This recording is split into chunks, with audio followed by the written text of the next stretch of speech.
30 seconds to go, a nerve-wracking countdown, then this. India became the first in the world to successfully reach Mars's orbit on its first attempt, the country's Prime Minister Narendra Modi celebrating the occasion. 3, 2, 1.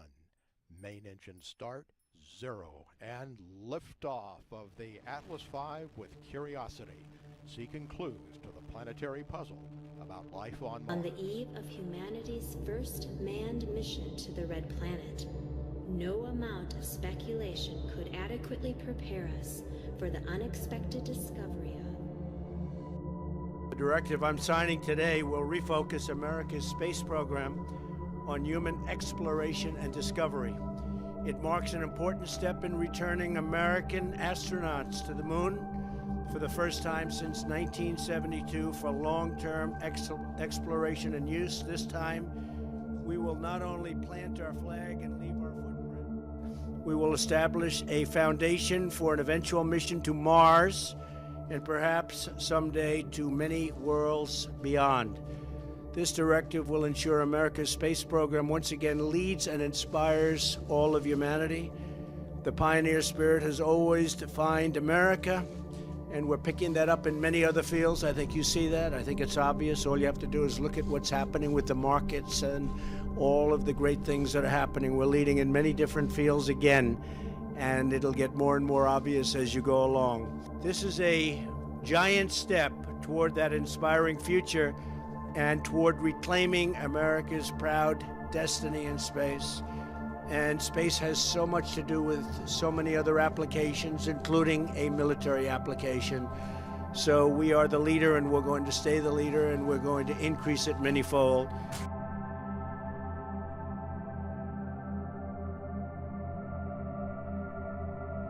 Constant space detected, altitude 40 meters. NASA sent this robot, this $2.5 billion robot, to Mars to answer a single question.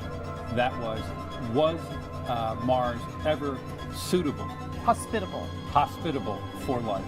And yesterday, NASA got up in Washington, D.C. and announced that the answer to that question is yes. And that's a big answer.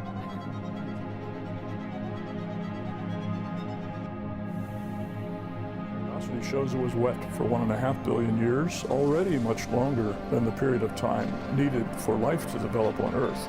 And now we see that Mars must have been wet for a period even longer. NASA's Administrator Charles Bolden, for whom inhabiting another planet is the key to the survival of the human race. Mars is very Earth-like, or at least used to be very Earth-like. It is a planet, sister planet to Earth. It is the most likely planet in our solar system that had life at one time, may have life now, and we feel definitely can sustain life. So that's the reason we chose it. It's definitely one about survival of the species, if you will.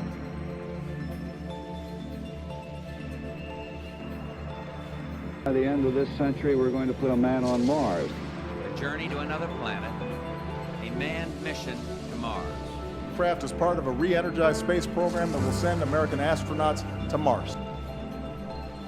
The next historically interesting thing was the discovery of methane in the atmosphere of Mars.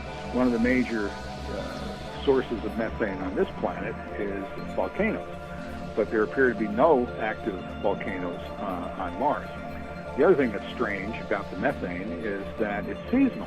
If there are methane-generating organisms in the soil of Mars, then you could easily explain the amount of methane in the atmosphere and also its variation over spring versus summer versus winter, because organisms are more active when the temperature warms up a bit.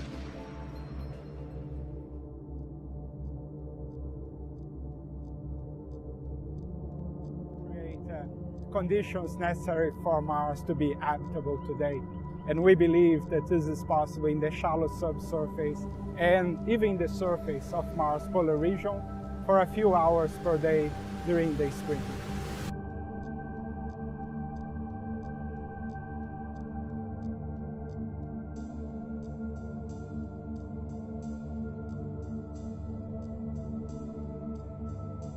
that only 13% of an ancient ocean remains on the planet today, now stored in the polar ice caps. 87% of this ocean has been lost to space. This means that early Mars would have looked much different than it does today, with a significant portion of its surface covered by water. So the really interesting question is, could it form a sea or an ocean? And indeed, it would.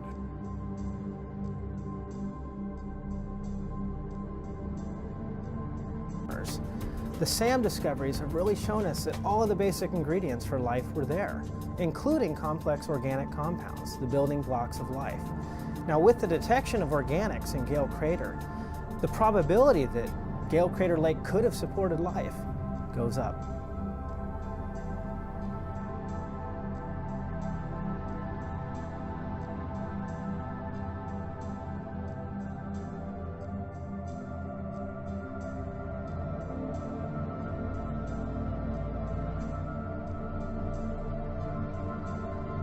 No scientist will ever say anything with absolute certainty until we can actually see the microbes. But I think on the basis of the experiments that have been done so far and the detection of methane, various other things, that chances are, I would say greater than 95%, that Viking did indeed detect microbial life 35 years ago.